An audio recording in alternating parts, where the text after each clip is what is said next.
Senate Bill 292 clarifies that when a woman who qualifies for state medical assistance reports to a public health agency that her pregnancy is a result of rape or incest, the Board of Health will fund her abortion without requiring an additional report to law enforcement. This bill is consistent with a policy we adopted in, I think it was 2006 or 2007, related to PERT kits, that PERT kits, a victim will not have to pay for a PERT kit if she does not agree to report a sexual assault to law enforcement. And unfortunately, a lot of survivors of sexual assault, rape or incest in particular, are just not ready to report to law enforcement. But and sometimes it takes years to be ready to report to law enforcement. But the decision of whether or not to terminate a pregnancy needs to be made in a pretty quick time frame.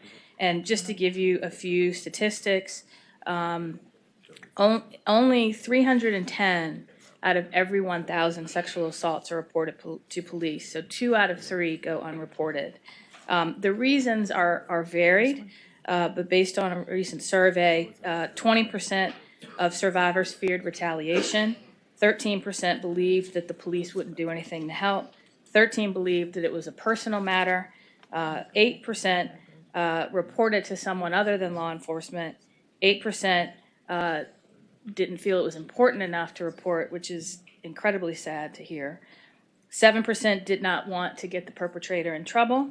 2% didn't believe the police would help, and 30% gave either didn't cite a reason or said something other than one of those categories. So again, it's just when you're going through the emotional turmoil of dealing with rape or incest, I think you need to take care of yourself before you and sort of the medical consequences of that before you decide whether to go to the next step and report to law enforcement. Sir, thank you so much for coming. Are the questions to the patron? Yes, Mr. Chairman.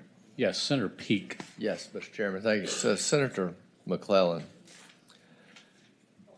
what would prevent any woman who is pregnant from going and saying they were a victim of rape or incest and having that abortion funded by the Commonwealth? Well, I suppose if you want to add, they have to sign a sworn affidavit under penalty of perjury, you could do that. But I think if you were concerned about that.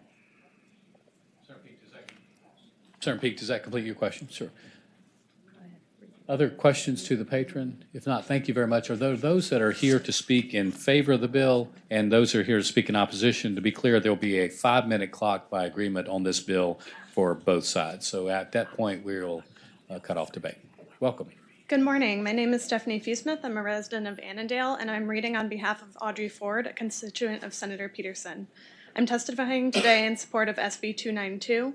I was raped in 2014 and had an abortion. I was privileged, unlike other women in this country, to have employer-covered insurance to support my choice to terminate my pregnancy, which is why this provision is not fair to the disenfranchised rape and incest survivors. This is about safety and health. My rapist was never brought to justice, but I work to advocate for those in silence. Thank you for your time. Thank you so much for coming today. And by the way, if you do have written testimony and the clock gets to be a little bit of a problem, I've asked the clerk to receive your written testimony that we'll make part of our record. So welcome. Thank you. Good morning, committee members. My name is Nicole Grimm. I'm a resident of Alexandria, and I am here on behalf of Caitlin Blenny, who is a constituent of Senator Saslaw. I was sexually assaulted in college. I did everything I thought I was supposed to do. I said no multiple times, and I tried to escape. After my attack, I shut down. I desperately needed medical care. My attacker removed the condom during the assault, and I was left bleeding. But I was scared, embarrassed, and ashamed of what had happened to me. I was spiraling into depression and alcohol abuse. It took me 3 days to see a doctor. It took another month until I was ready to take legal action, which was the hardest experience of my life. I know that if I had become pregnant from the attack, it would have killed me. As a broke student on Medicaid, Virginia's current law would have made it impossible for me to afford and access an abortion. Pregnancy should never be a punishment. Survivors should be supported.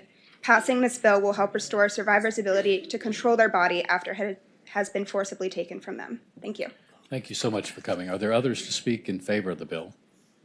Welcome.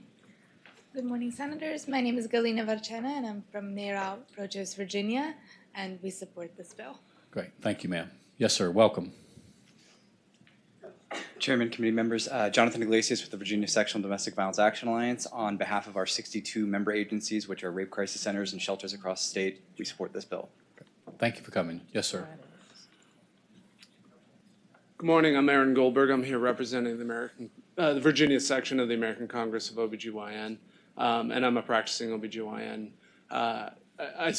Completely support this bill as someone who cares for these people after these assaults and some of the patients you've heard from it. It's an important bill. We support it. Thank you. Thank you. Yes, ma'am. Welcome. Mr. Chair, committee members, Jennifer Allen with Planned Parenthood Advocates of Virginia. We strongly support this bill to assure that survivors of assault can access the services that they need. Thank you. Thank you. Welcome. Yes, ma'am. Good morning, Mr. Chair, members of the committee. Anna Scholl with Progress Virginia, and we also strongly support this measure. Well, great. Thank you for coming. Secretary Carey. Dan Carey, Secretary Carey, on behalf of the administration, we support this bill. Great. Thank you for coming today, sir.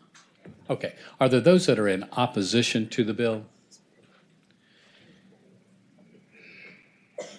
And what we're going to do is we're going to stop and reset and go back to 5 minutes. And if you have written testimony, you're welcome to provide it to us. So welcome, yes.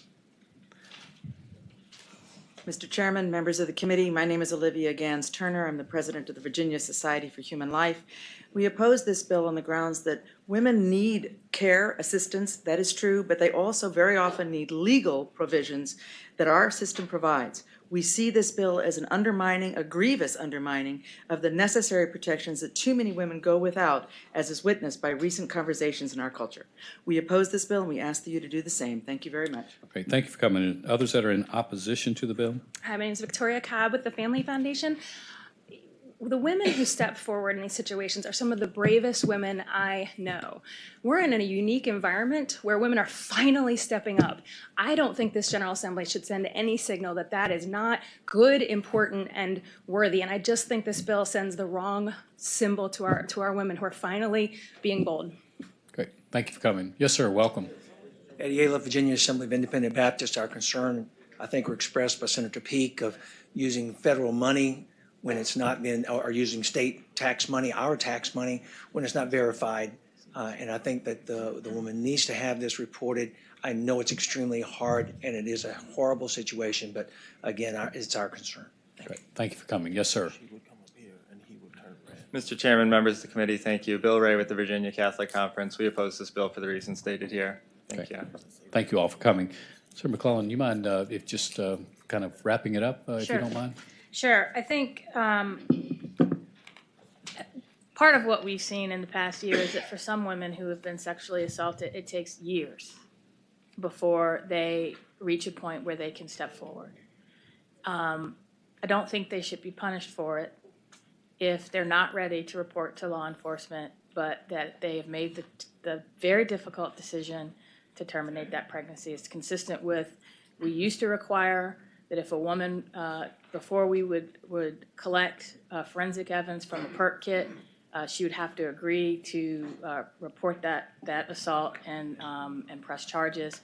We made a decision not to re-victimize victims in that situation. I think this is the next step. Sure. Thank you. Well, Senator, thank you for coming. Thank you for your eloquent discussion.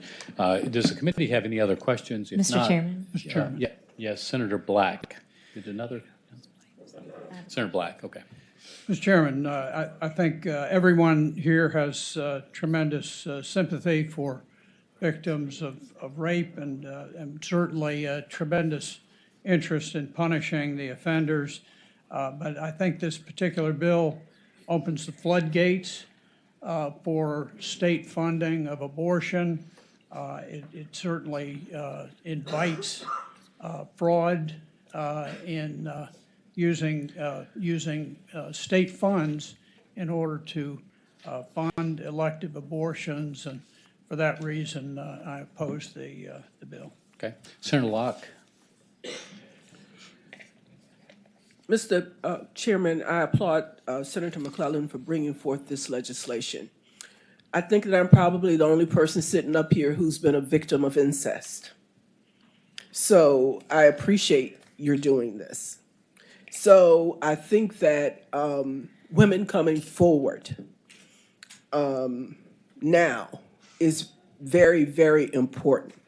And I don't think this opens the floodgates to anything other than women ending their victimization and being allowed to end that victimization. And I think that to simply say that women are going to come up and say, oh, give me an abortion, to ease their way out of an unwanted pregnancy is foolhardy. I'm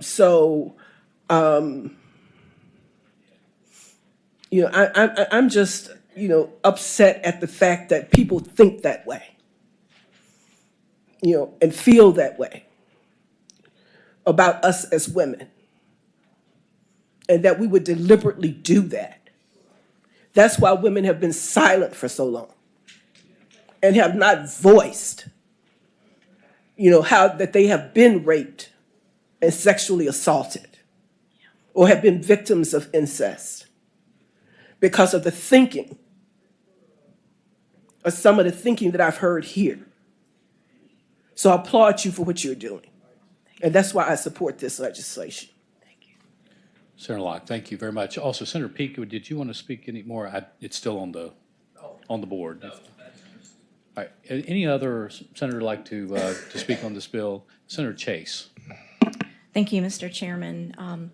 First of all, I understand where you're going with this bill, and certainly as a mom of 4 teenage kids, a daughter and 3 sons, I think I have a very unique perspective to this whole bill, and that is one of protecting both our men and women and situations in which alcohol is involved. We all know many situations in which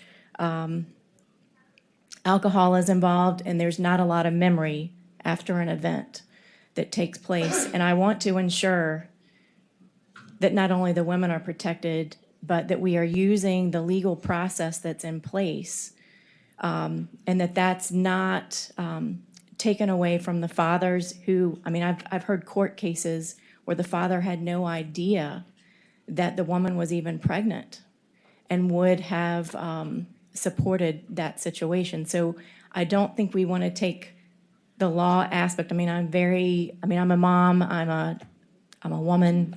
I get it. We've all been in those situations. We all know somebody who has been through those situations, and we want to be extremely compassionate in those situations. But as a mom with boys as well, and someone who defends life, I would want my boys to have the opportunity to bring healing to that situation, comfort to the situation, and take responsibility for their actions.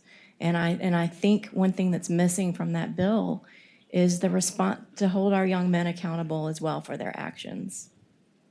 So thank you. Thank you, Senator Chase. Others on the committee? Senator Carrico. What's your motion? There's a motion and a second that Senate Bill 292 be passed by indefinitely. Substitute motion. There's a substitute motion. You state your motion. That the bill be reported. Okay. There's a motion and a second that the bill be reported. Substitute motion. All those in favor of reporting the bill will record their votes aye. Those opposed, no. Has everyone voted? The clerk will close the roll. Yeas 7, nays 8. Yeas 7, nays 8. That motion failed. All in favor of the motion to PBI will record their votes aye. Those opposed, no. Has everyone voted? Clerk, close the roll. To PBI. Ready? Yes. Yeas 8, nays 7. All right, the bill is PBI at 8-7. Thank you you, very Mr. much for Chairman. coming today. Thank you for your presentation.